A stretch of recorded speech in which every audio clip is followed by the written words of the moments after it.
So, what are Excel macros? In a nutshell, Excel macros can be used to automate tasks. We've all been in those situations where we would like to automate a task, whether it be at home, at work, and of course in Microsoft Excel. Before recording a macro, it is given a name, a description, and is assigned a keyboard shortcut. Then, once the macro is recorded, the corresponding keyboard shortcut can then be used to execute the automated task whenever required.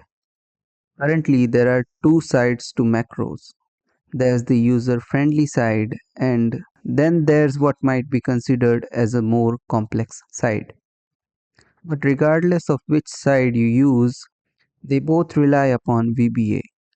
And this is the Microsoft's programming language for its Office applications, such as Microsoft Excel, Word, and Access.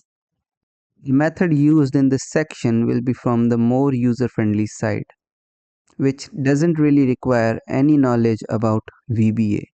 The VBA is written for us automatically, but with this in mind, there are some limitations. To unlock the full potential of macros, you would have to know how to write and use VBA. And in terms of how long it would take to learn VBA, well, I would say a reasonable estimate would be between 3 to 6 months. And this is a conservative estimate for someone truly dedicated to learning it. And finally, there are some pros and cons when it comes to using the macros in Excel.